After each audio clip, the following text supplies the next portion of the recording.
Assalamualaikum warahmatullahi wabarakatuh. Kepada Bapak Dr. Ade Imam Muslim, SPD, SAKT, MSI, serta teman-teman saya yang saya hormati. Di video kali ini, saya akan bahas salah satu materi penting dalam perpajakan, yaitu PPh Final Pasal 4 Ayat 2. Kenapa penting? Karena pajak ini sering muncul di kehidupan sehari-hari seperti sewa, rumah, deposito, sampai jual tanah. Dan enaknya juga, pajak ini sifatnya final, jadi sekali bayar langsung selesai. Nah, yang pertama itu ada pengertian PPh final. PPh final pasal 4 ayat 2 adalah pajak penghasilan yang dikenakan atas jenis penghasilan tertentu dan sifatnya itu final. Artinya, pajak ini tidak dihitung lagi di akhir tahun. Dan yang kedua itu ada arti final. Arti final ini artinya pajak ini tidak digabungkan dengan penghasilan lain, tidak menggunakan tarif progresif, dan juga tidak bisa dijadikan kredit pajak di akhir tahun. Dan yang ketiga itu ada tujuan PPh final. PPh final dibuat supaya sistem perpajakan lebih sederhana, mengurangi beban administrasi, dan juga meningkatkan kepatuhan wajib pajak. Nah, di sini ada karakteristiknya juga. Karakteristiknya juga ini yaitu tarif tunggal atau flat dihitung dari penghasilan bruto, bisa dipotong oleh pihak lain atau disetor sendiri. Dan kewajiban pajaknya langsung selesai saat dibayar. Lalu ada objek PPh final.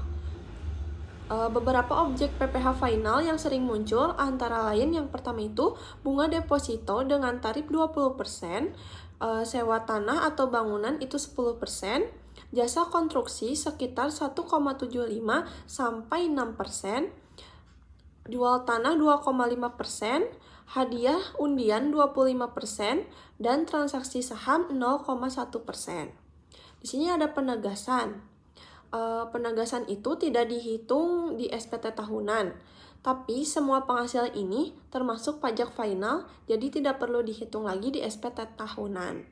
Cara menghitungnya itu sangat sederhana, yaitu tarif dikalikan dengan penghasilan bruto tanpa pengurangan biaya, tanpa PTKP, dan tanpa tarif progresif. Nah, di sini ada kasus yang pertama itu sewa ruko. Rina menyewakan ruko sebesar 60 juta setahun, maka pajaknya 10%, yaitu 6 juta, dan biasanya dipotong oleh penyewa. Yang kedua itu ada kasus jual rumah. Doni menjual rumah seharga 300 juta, maka pajaknya 2,5%, yaitu 7,5 juta, dan pajak ini harus dibayar sebelum transaksi selesai.